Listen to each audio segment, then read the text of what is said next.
Ray directed different kinds of actors in different ways. A special way for children, which he enjoyed. A special way for actors and actresses who were coming to act with him for the first time. In some cases acting for the first time in cinema. And a very, very different approach when he was handling particularly Soumitra Chatterjee. With Soumitra, it had been a lifelong relationship right from the first film of the trilogy. And Soumitra had also devised his own method of acting, his own style of acting. For example, Ray had asked him when he was doing his first role in the Opera trilogy, in the world of Opera, the third film of the trilogy, that Soumitra could maintain a diary, a kind of an imaginary diary, of what that character, the character that he was playing, was doing in between one shot, one sequence, and another shot, another sequence. What did he do? Was he reading? Was he going to see a football match? Had he gone to see a film? Whatever. So filling in those details so that the next time he turns up, the history of a growth, the history of a process is there playing at the back of his mind. So this was a method that they had devised between the two of them. And this Soumitra had gone and working on even later. So that was a very special relationship. And they were sharing such a lot of ideas on literature, politics, culture, lots of things happening around them, even on design, even on handwriting, the script, which plays a very important part in Charulata. So with that, there was already an understanding, and you will rarely find photographs of Ray giving very direct instructions on the set itself. There would be nothing of the kind in Nemai's records, or very, very rarely maybe. But with others, like this Bangladeshi actress in Distant Thunder, you find Ray giving her an instruction when she is dipped in water. Even at that point, right before the shooting, she is in cold water, wet and drenched and there, but Ray wouldn't take a risk. So instructions there.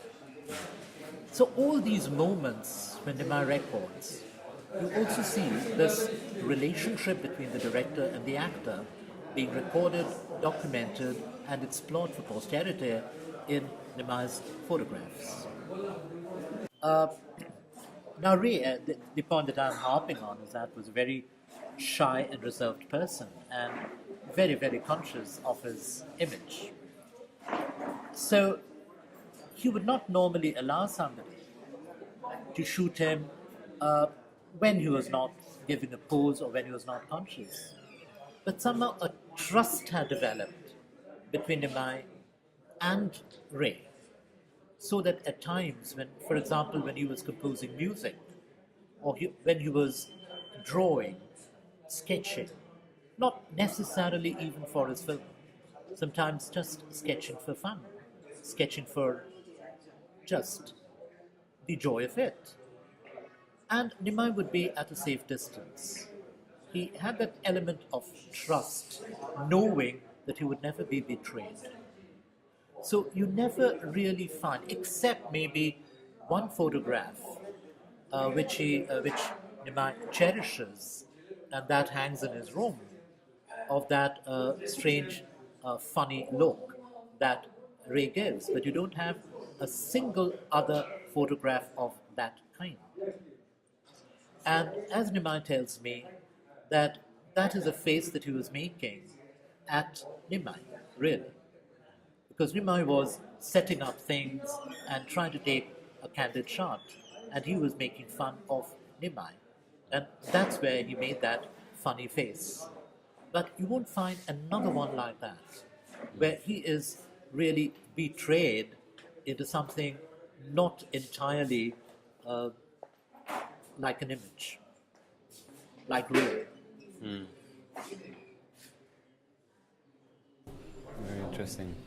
But for example, let's take the photographs he took in Ray's study room. I mean, you can feel something you will never find anywhere else. Like really a relation between somebody who respects another one and a person allowing that person to take a photograph, because he's really into his own world. So could you talk a little bit about that also?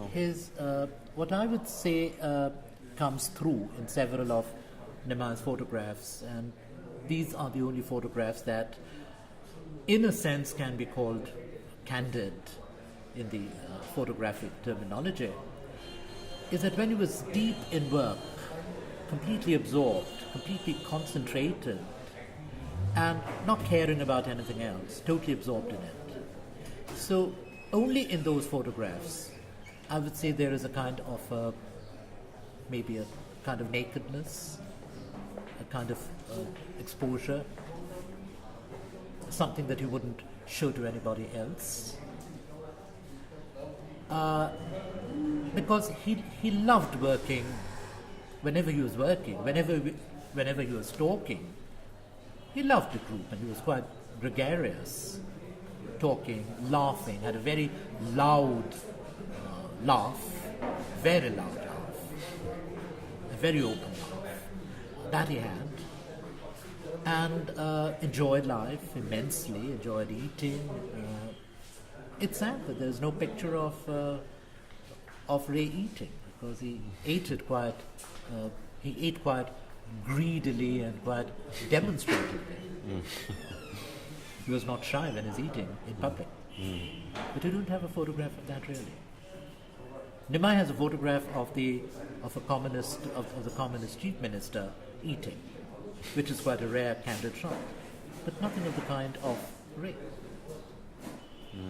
But those moments, which are those creative moments, I would say, a moment of creative privacy, some of these are fantastic, wonderful photographs, and to see an artist at work. And maybe that when Ray really started watching, reading, studying his photographs, which came after Ray died, I don't think Nemai really had the time to watch and study and see what he had done. He was in a kind of madness, just going on shooting and going on recording whatever he could preserve. But only after Ray was dead, when the subject was no longer there, then he comes back to the photographs. He starts designing his exhibitions. He starts planning his exhibitions, planning his books.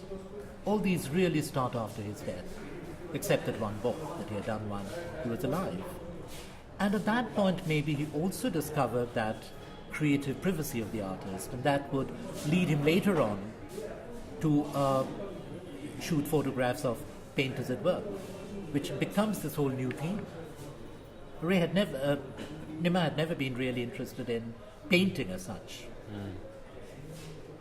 So it's a kind of an aftergrowth. After Ray is dead, Nemai starts growing as a photographer. Once the subject is gone, he can see his subject in a certain perspective. He can say what he has done. He can see what is coming out, which he may not have studied or known or understood when he was doing that. And a different kind of creativity starts growing with growth.